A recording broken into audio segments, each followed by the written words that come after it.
movies. I was like, I guess I haven't gotten there yet. You have not. You haven't gotten there. But with the big villain reveal, he just goes on and on. I was like, nobody will let you talk uninterrupted for that long. You would even get tired of yourself. And so you say you hadn't seen 20 minutes of it? Yeah, the last 20 minutes. It's 20 minutes of monologue. I can do it for you right now. Yes, my plan. You didn't suspect. Little did you know. Behold. I mean, he actually walked around the room. Yes. Oh, you didn't know, did you? They treated me so badly. It's like, man, get the out of here. Yeah. I don't want to hear that shit. Yeah. Oh, he should have been walking around the room.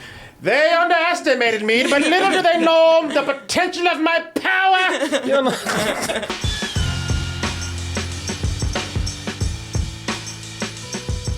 Hey everyone, do you enjoy Double Toasted? Then put it on your body. Check out our tpublic.com merch store where you'll find all these wonderful designs that look great on high quality t-shirts with more designs coming soon. Or check out other high quality items such as mugs, pillows, tote bags, and more. Once again, that is tpublic.com, teepublic.com, or click the link in the description below. We're gonna go ahead and get into this review for Stranger Things Season 4, and I'm happy to have joining us here somebody's a little strange themselves. And I say that, you're kind of a stranger to me. I don't see you enough. Yeah. I don't see you that often. Every time I see you, a different person. Yeah, I change my hair. Every time you see me, it's a different hairstyle. I know. I thought you were running from the law. An incognito around here. Yeah, so you're a little stranger to me, but we're going to get to know each other again as we do this review because this girl over here, first of all, this is Martin's daughter, Gwenny, everybody. This girl has been doing so well in life. So proud to have her here, man. So I'm proud you had a daughter like this, man. So am I. Yeah. Thank you. Shit, if I'm proud of you and not even related to your ass, imagine how your daddy feel about you. You love Stranger Things. I do. I got tonsillitis like 2 years ago, and then I had already seen every season, but I just rewatched them. I just really love it. Oh, you love it that much. So we can just go ahead and say full price right now then. Well, oh, okay. Oh, okay. All right then. Well, let's go ahead and wait and see then.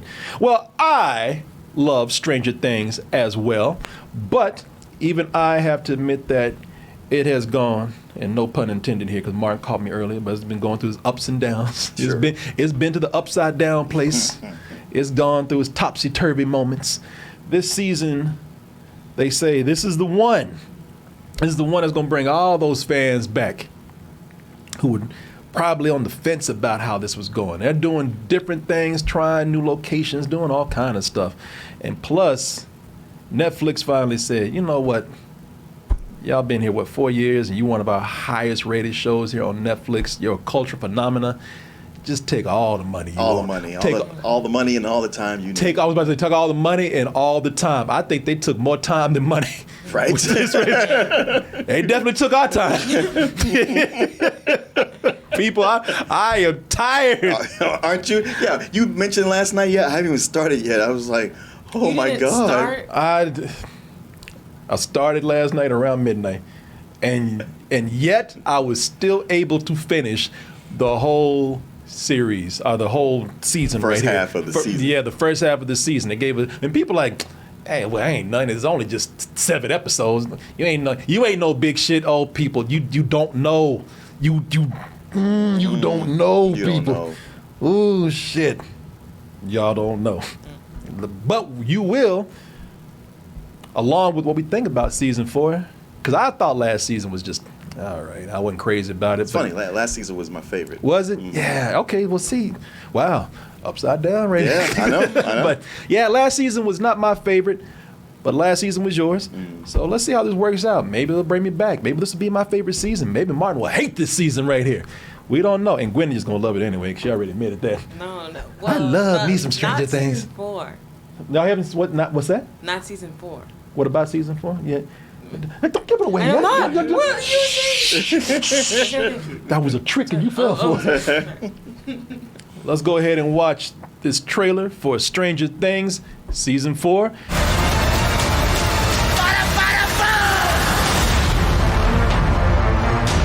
Gruesome teenage deaths, supernatural phenomena, shadowy government agencies. Is just another day in Hawkins, man. Nice old Hawkins, the town of Hawkins.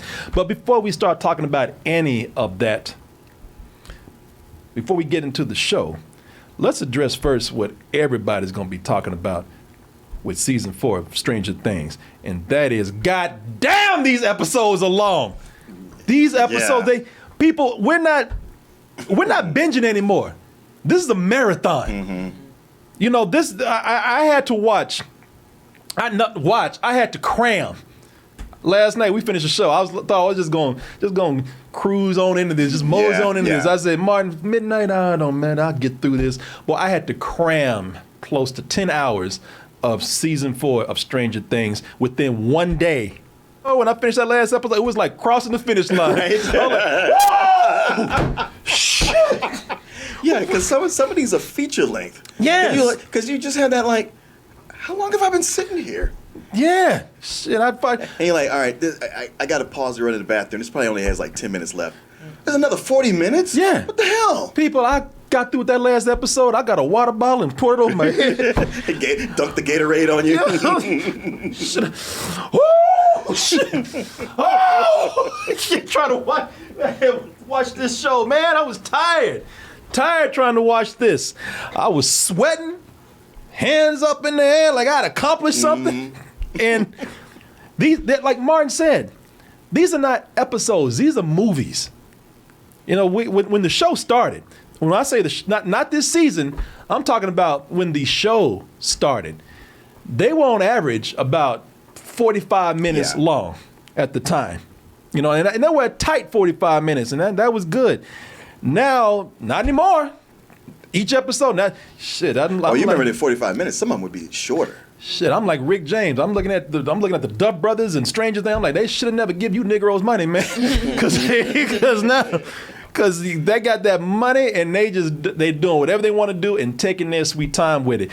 We've gone from 45 minutes an episode, a tight 45 minutes, to episodes now being an hour and anywhere from an hour and 15 minutes to the last episode is almost 2 hours. Yeah. If you're a Stranger Things fan, then hey, you know, the more the better, right? Hey, more Stranger Things, that's good for me.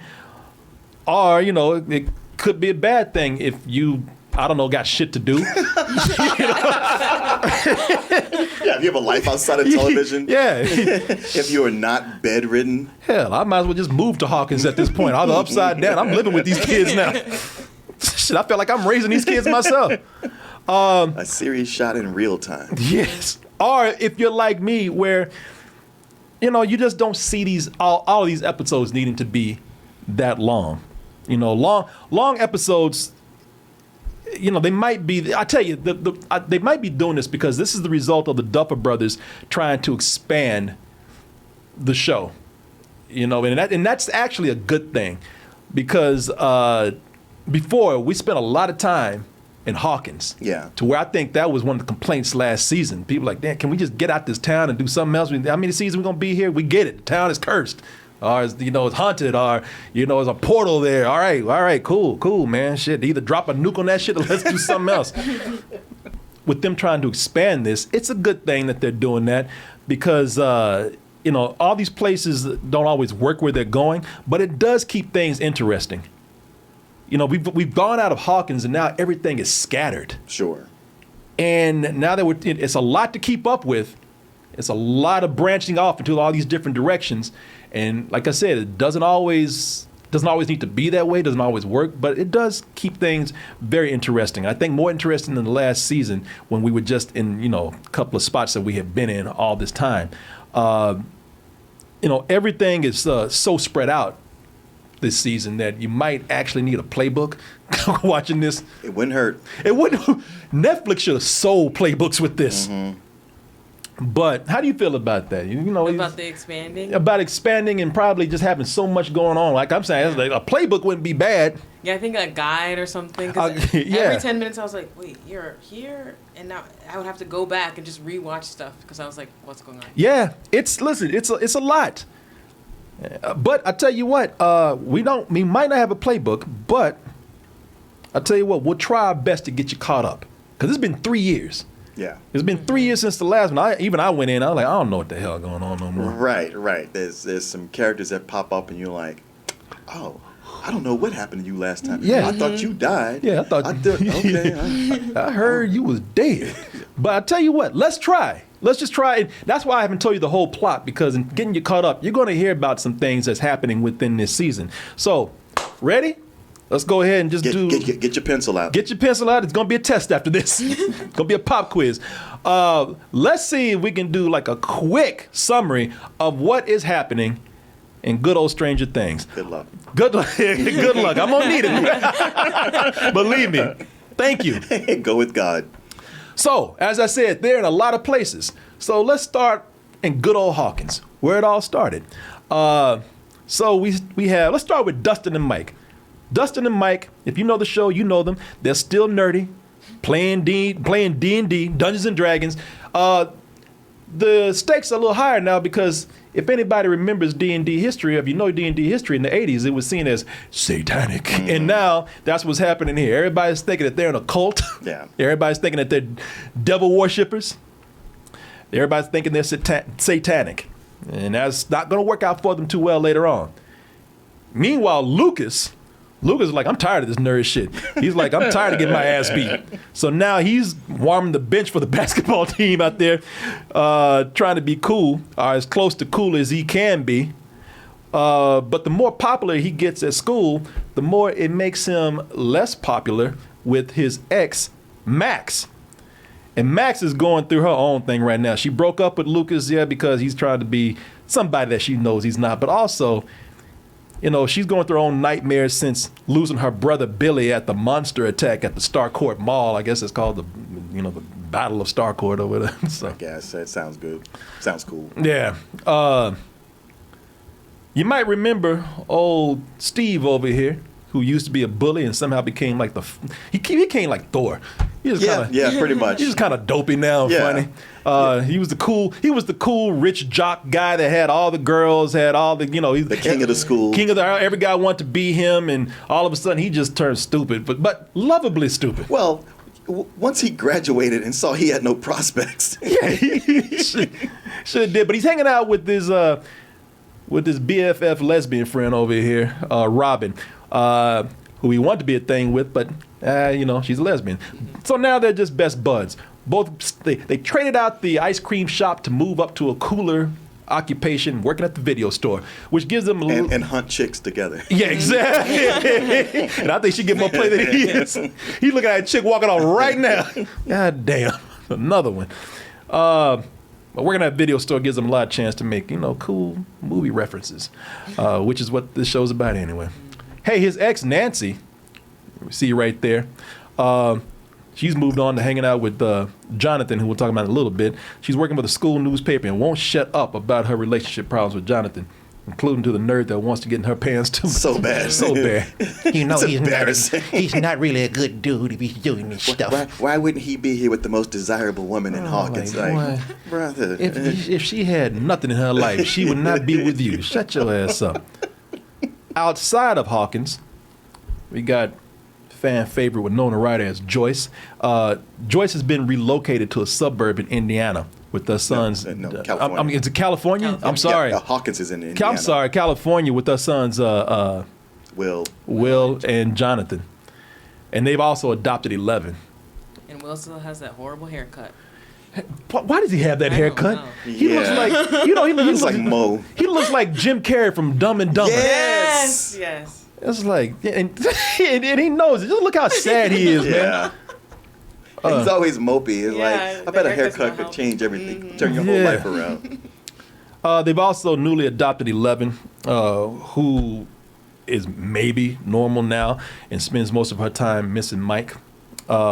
Meanwhile, in Russia, where's your boy Hopper at?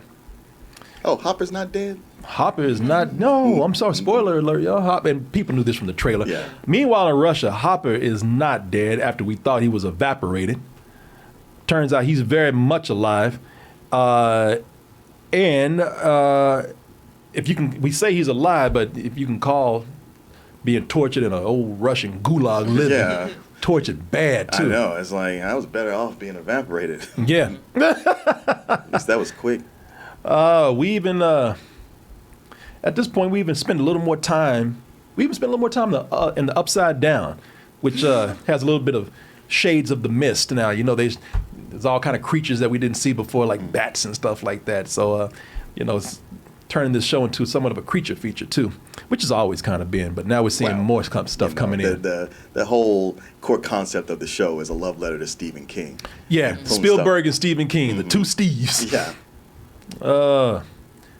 But they're all going to be, you know, of course, at some point their paths are going to collide. And the thing that's going to bring them together is the town of Hawkins is losing its goddamn mind again. Teens are dying in the most gruesome ways, and no one can explain what's going on except the Stranger Thing crew. the Stranger Things Mystery Club. Yeah. Strange Inc. Yeah. For me, one of the interesting things about this show is I love the way this show opens, man. I love, and the reason why is because they immediately start addressing, because they get into Eleven's past.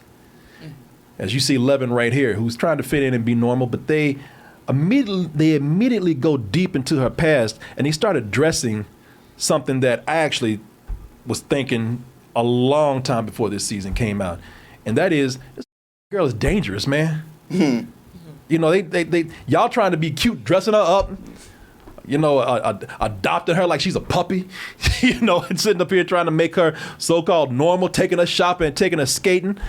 The first episode opens up, and they're reminding us that, you know, while we trying to be cute and, you know, have these little these costume montages with this girl and everything, they remind us, like, do y'all remember this girl is a weapon? And they show you just how frightening her powers can be, just how scary 11 can be.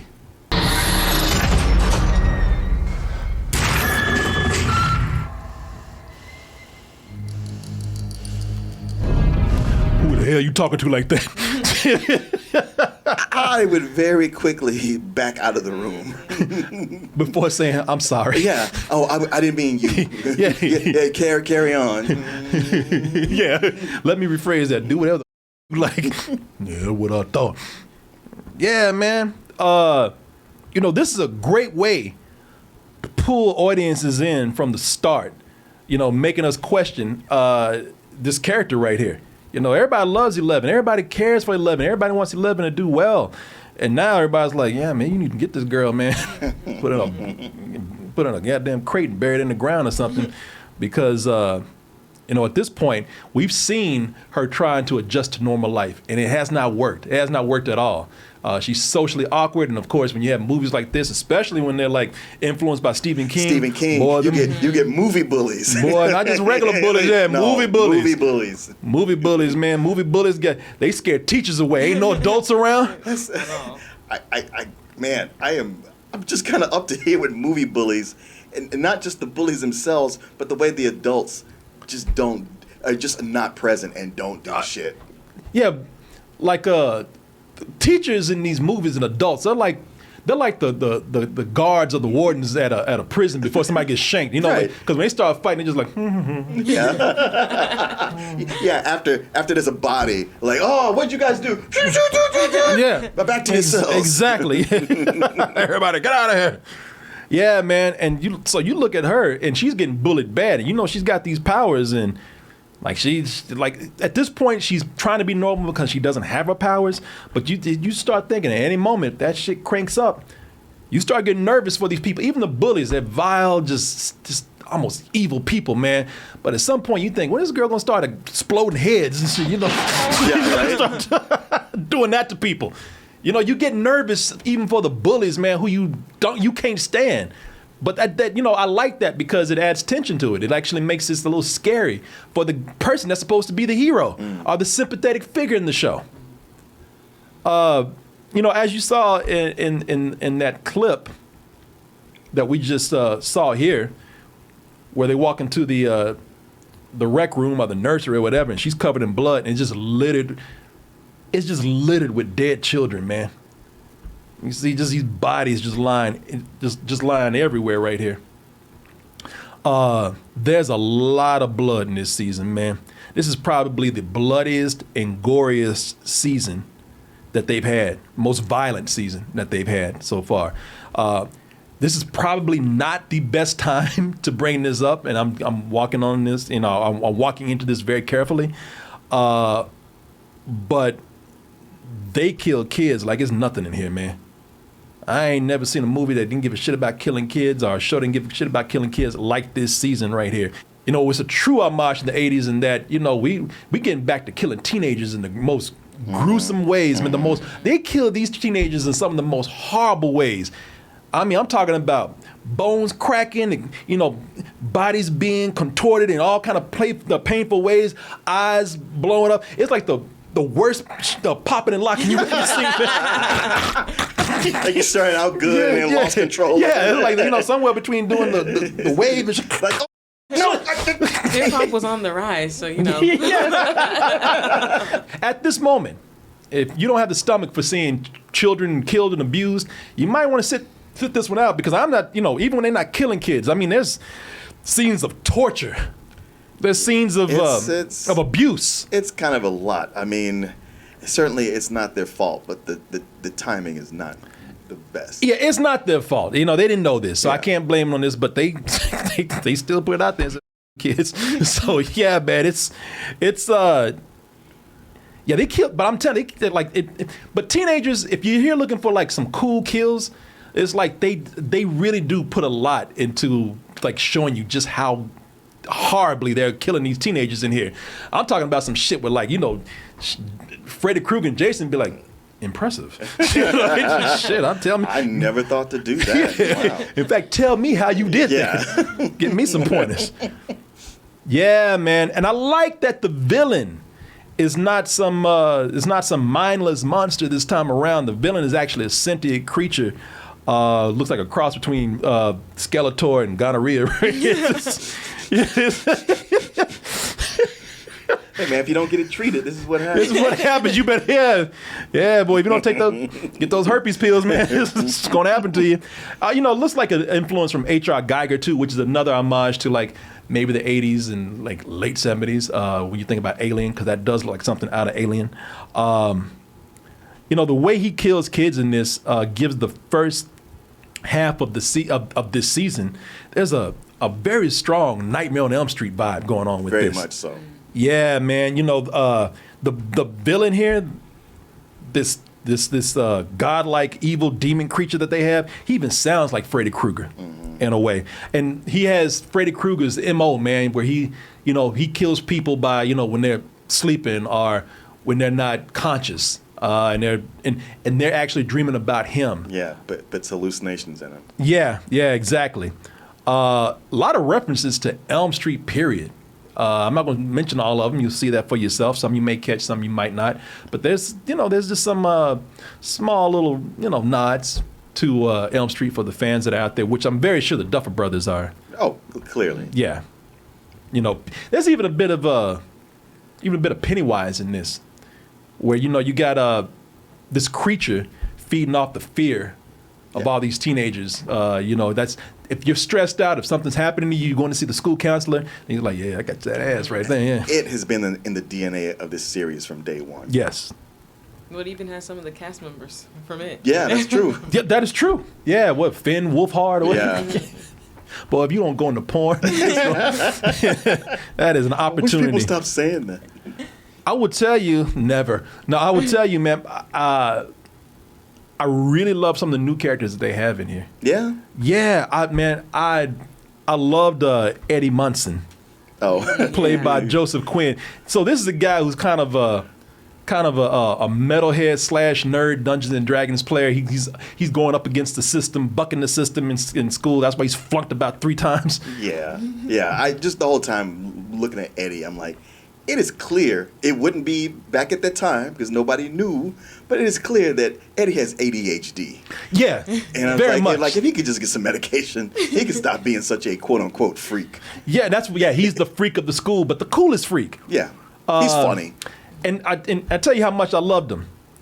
I loved him so much that I accepted him being a 30-year-old man still in high school. This guy he is. Oh, I believe it. He is 30 years old. Oh, I know. He I know. fluked a lot. What, 10, 12 years? After a while, they give you a diploma just out. I mean, look, man. Our main cast, we can tell, are kids. Yeah. Everybody else, Nah, they ain't even trying. they're not trying. And I just give up now. Yeah, that's what I'm saying. You have to let it go. But this guy, I liked him a lot. Again, he's a British actor, Joseph Quinn. I tell you why I liked him. Because when I was watching him, I got the whole time. Tell me if you saw this. I got hints of Robert Downey Jr. It's those eyes. I kept getting that too. It's his eyes. His mannerisms too. Yeah. That kind of spastic, fast talking mannerisms. Yes. Yeah, man. And I had, the reason why I looked him up so much is I thought, is that Robert Downey Jr.'s son?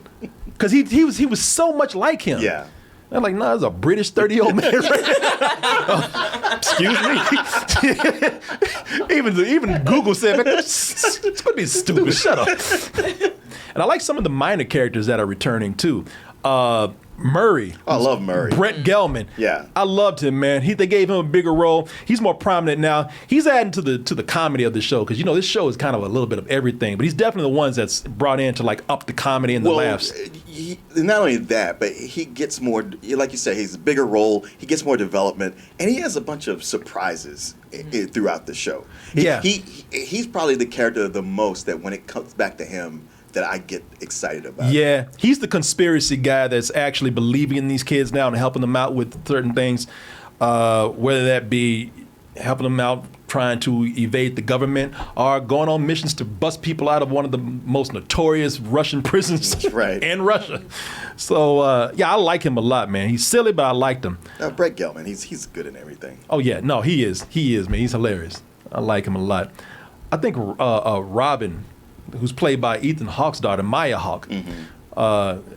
And what's her name? Uma Thurman. Yeah, she looks so much like the both of them. She really does, man, and she's great in this. And I think she's really good with Steve. But everybody's good with Steve, man. That's the thing about Steve. He's able to play well off everybody. Even when he meets up with people he hadn't been with before, he has a good interaction with them. But him and Dustin are so good, man. Sure. I mean, love them. They're the comedy team. They're Turtle and Drama. Yeah, no, him and Dustin are very good, man. But I tell you, I think out of all the actors that are in here, he might not be my favorite character, but I think he's my favorite actor because I thought he was doing such a great job. You want to think? You know what I'm talking about? Your favorite? Take a guess. As far as an actor goes, he might not be my favorite character, but actor. Paul Reiser? Yes. Yeah. Yes, I thought Paul Reiser. I was like, damn, boy, you are elevating this show to another level. Like everybody here bullshitting, but you're taking this seriously. He was so good, man. He was, yeah. I loved it when he came back. I really loved it when he came back. Yeah, no, he's great, man. What's his character's name? I forgot his character's name, but he's the one that helped out with the program of these telekinetic kids, which is what 11 is a part of, where these telekinetic kids are being developed as weapons. He's over that. And it's hard. What I like about him is that you really do feel that he cares for 11, but still he's part of this program, so I don't know how to feel about this dude. Man, that's the thing about Paul Reiser is ever since he was in Aliens. And he's always playing that slimy corporate guy. And when he came back in this show in the earlier season, I was like, you're Burke again, you're doing it.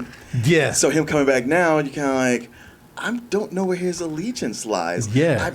I'm inclined to believe him, but I don't know. I do want to. I feel like he really does care, but he's still like loyal to this program that is not treating these kids very well. Obviously, as you saw earlier with them being dead all over the floor. But I think he gives the best performance here, man. He seemed more sincere. Like his character at least seems more sincere about caring for 11 and the kids than before. Yeah. Like in season 2 when he was there, he seemed more slimy then. Yeah, Yeah. no, it does seem like he does. And I tell you, the reason why I like him is because he's the one. This show is a mix of everything. It really is. It's it's sci-fi, it's horror, it's comedy, it's drama, it's dramedy. But he was the one that was really coming in. He took most of the dramatic weight of the show and did it well. Things I did not like so well.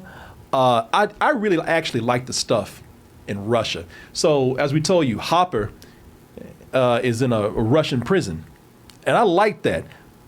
But I just think they stretched that out a bit too long, man. Not only did they stretch it out too long, but the torture, the physical torture, and everything that Hopper's gone through so much of this, I was like, I know he's a big guy, but nobody could take this. No. No human could take this and still be a whole person. He would shut down, and he would be so past PTSD that if they got to him, he'd be a shell of himself. Yeah. And he'd have to immediately go to a hospital. They got to make him heroic for the show. So, I know. And I get you want to do some of that, but it's past that. It strains credibility.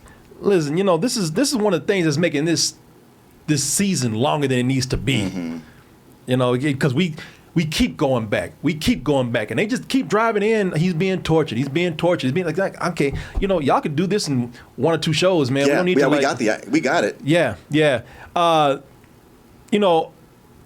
I do like how he made a bond and a friendship with one of the guards in there. Mm-hmm. So that's a really cool thing that they were doing. So it's not without its merits, man. It's actually pretty cool. It's just, man, just trim it down a little bit. Right. Really, man, y'all.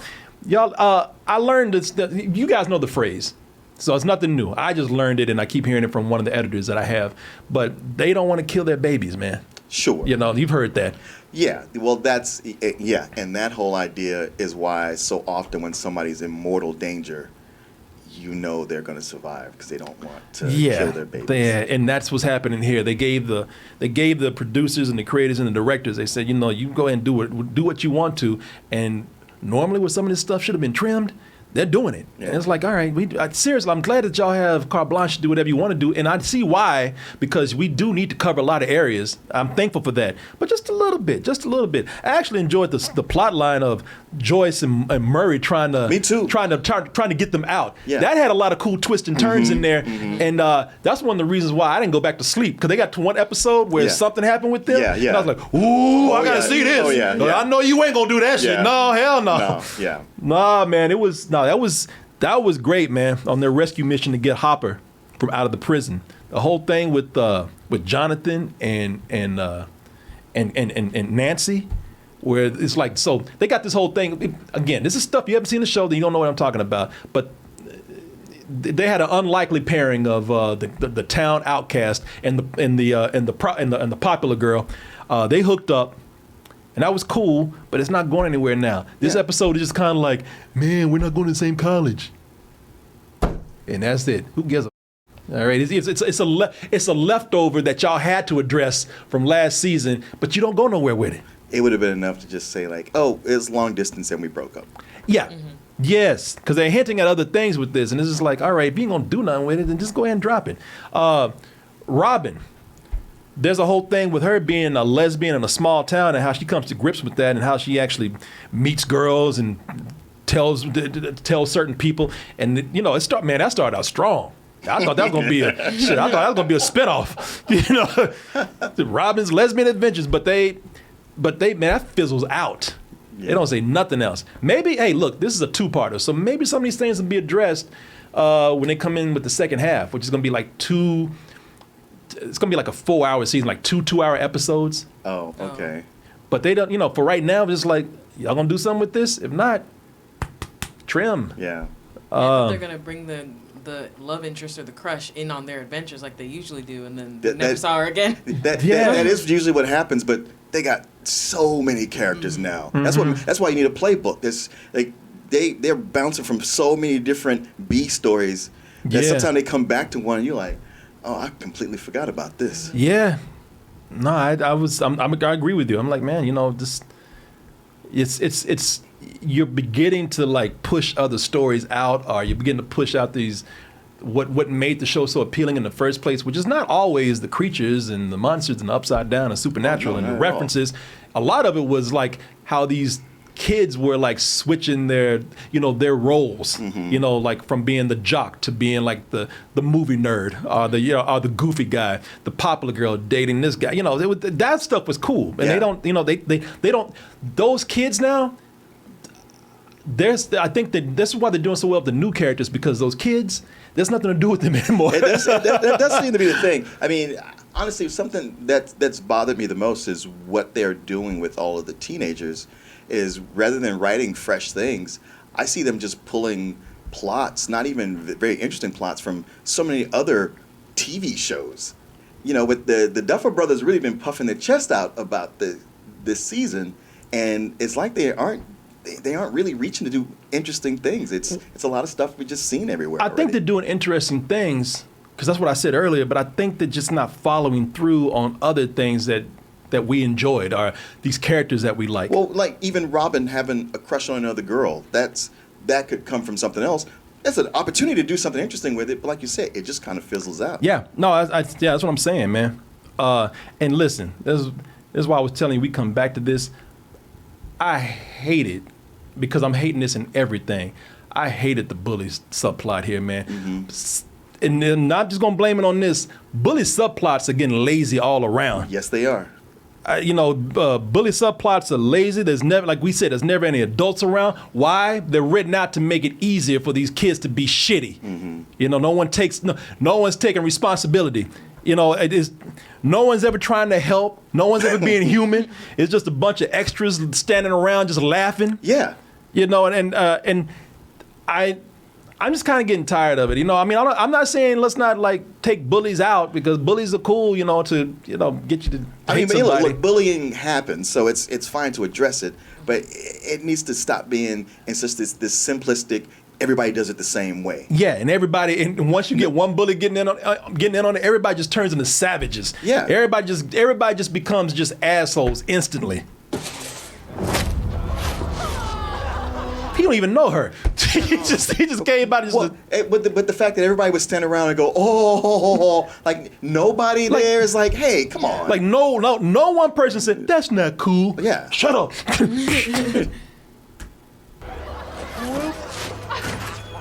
Oh my god. He like, yeah, I ain't going over there. Yeah, I know. But the whole time, Will's like, "This ain't right. This ain't right. You ain't gonna say nothing." Yeah, I'm gonna buck my eyes. I'm gonna look sad. How about that?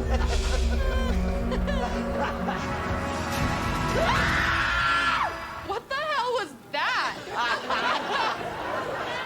She like.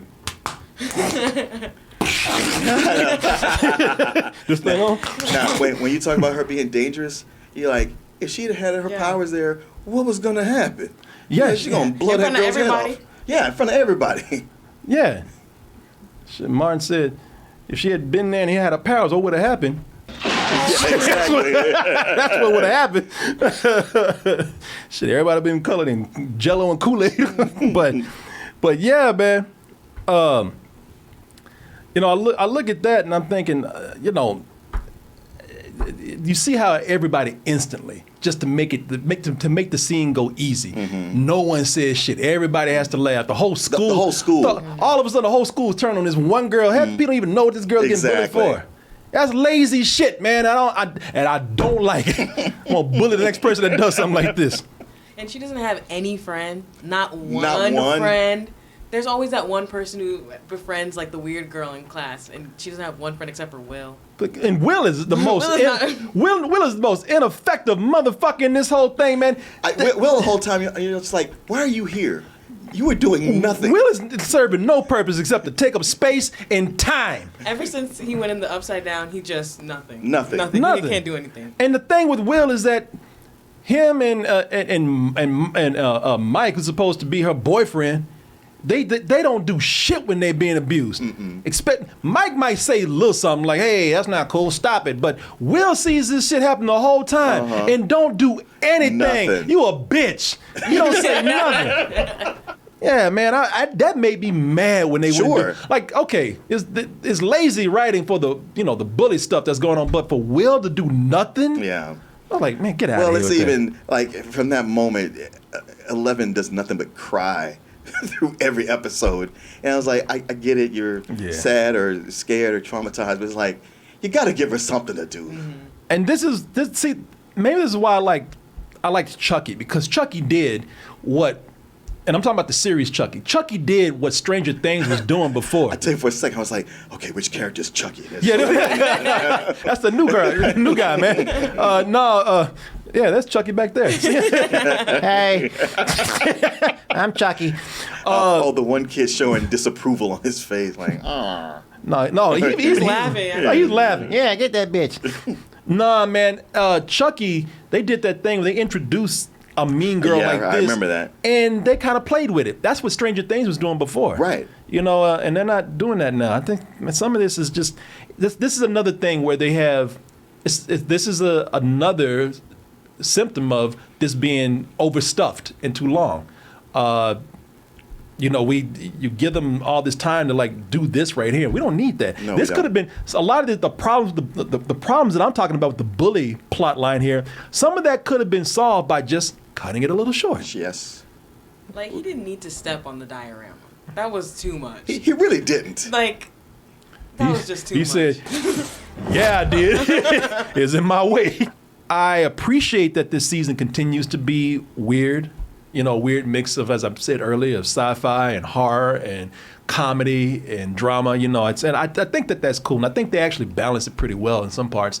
But the comedy, there are characters that I think are very funny, and there are certain things that they do. There are certain scenes that are really funny. All the stuff with Murray, I was laughing about, man. Yeah. But then they bring up some other things, man. Are some new characters that are supposed to be the comedic characters. I like this actor, Eduardo Franco, but this is the character of Argyle, who is nothing but the stereotypical dopey-ass pothead. Yeah. Hey, man. You know, he's Cheech and Chong. Yeah. Yeah. Yeah. I mean, Argyle, he makes me laugh. I'm not going to, say he doesn't. But Gwen and I were talking about this earlier, how with this season, between, all right, you got the Steve and Dustin show, and then you got Argyle and Jonathan, and then you got Murray, and then some of the other characters are cracking jokes, and it's starting to do that thing even more so that people complain about with Marvel movies, where they crack so many jokes that it cuts the dramatic tension.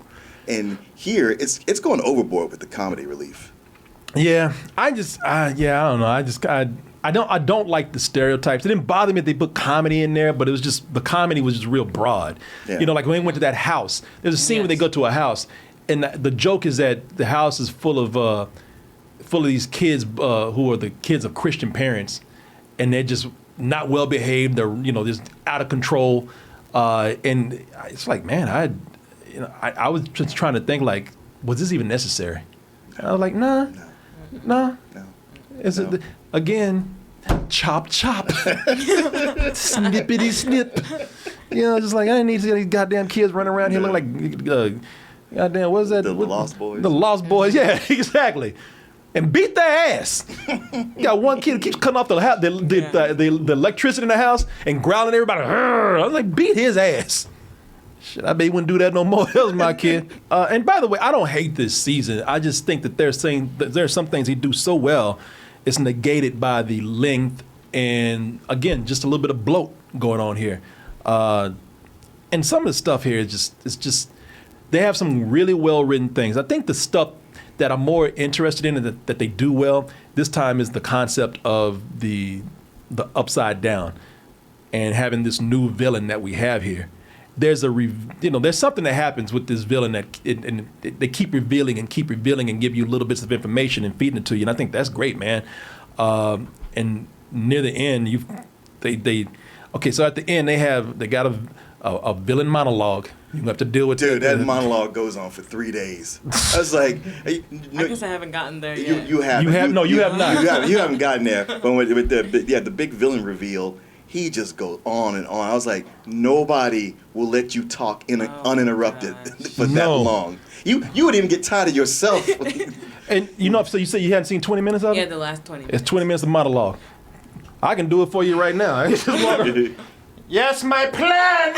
You didn't suspect. Little did you know. Behold. I mean, he actually walked around the room. Yes. Oh, you didn't know, did you? They treated me so badly. You know, it's like, man, get the out of here. Yeah. You know, I don't want to hear that shit. Yeah. Oh, you know, he should have been walking around the room. They underestimated me, but little do they know the potential of my power. You know.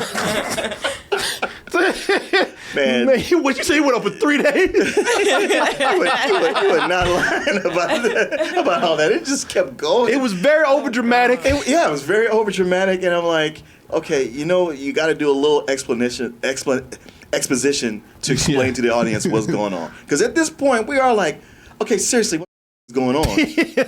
But then he's like, I'm glad you asked. And you're like, Oh, shit. Hey, man, I got to go somewhere. I'll be sit down. But, you know, I do like what they're doing with the reveals of the mystery of the upside down. We're getting more into the experiments that led to that. Like I said, all has kind of a mist, the mist from Stephen King feel to it. But, man, and that stuff is written well. But there's some stuff, man, when they're trying to hurry up and get to things, and that's shortchanging this movie. There was, I'm not going to reveal anything because you need to see this for yourself. I'll just say that there's a scene where some people have to go see a serial killer. And that shit was written so badly.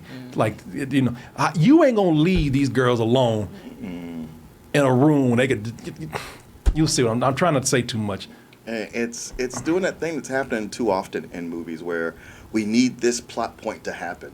So just write whatever it takes to get there. Yeah. And no sense of like, well, we got to make it make sense. It's like, nah, just get them there. There's a silence of the lambs moment in here, and it is really written poorly because, like Martin said, it's written as in let's just hurry up and get to it. Listen, as I said, this could have been helped if the things were a lot shorter.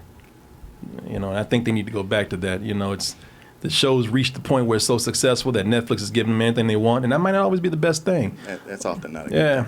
But the money's there. You know, I'll tell you, when it is effective, it's pretty good. The effects are better. You know, the upside down looks great. There's a great fight scene with a certain creature. I won't tell you what it is, but there's a really cool fight scene in here. With a monster fight, like almost a gladiator type thing, and you know they were able to do that because the budget was higher. Yeah. And it is a badass scene. Mean, they tell you why. You see why these creatures are so dangerous, and it's really good. You know, it's needless to say, as I've been saying, it has problems. But I did enjoy it. There was a lot of things in here that I was looking at through almost childlike eyes because kids will grow up loving this, man. Kids like right now, kids today, they'll grow up loving this the way I grew up loving Dracula and Frankenstein and all that, you know, and Godzilla movies and whatnot. You know, they'll love this. And you know, the characters are not being developed anymore like as strongly as they were before. But I think the adventure aspect of this and the camaraderie with these characters, it will still be something that's relatable to people, especially younger audiences watching this, even though it's a weird thing about this. It's something that kids will love, and this is probably the most rated R season that they've done. Yeah. It's a weird mix, but yeah, I didn't hate this. I had fun for what fun I can have in there. Just, man, stop. We don't need every episode to be a movie. Or, man, just quit bullshit and make it 13 or 12 episodes. Because that's what they did. Yeah, I mean, I guess they did. They kind of, all right, people don't want as many episodes, so we won't make as many episodes. We'll just make them longer. Yeah, you ain't fooling nobody. That's why I said quit bullshitting. Yeah, you bullshit. Yeah, it's just 7 episodes. Because I remember I heard it was 7 episodes. Like, well, they had Martin like, no, man, you just 7 long-ass episodes. Even Martin was telling me last night, he's like, brother, you ain't gonna make it through this.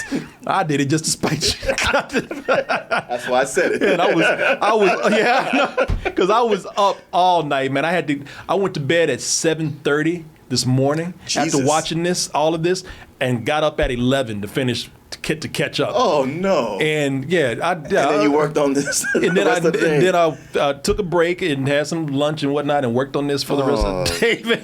Yeah, you better be glad I ain't giving us no bullshit. 'Cause I was mad as I was watching this. No. I was mad as hell after this was done, man. And not mad because I was hating it. It was just like, Yeah, man, sure, I'm sure. so Yeah. tired right now. Yeah.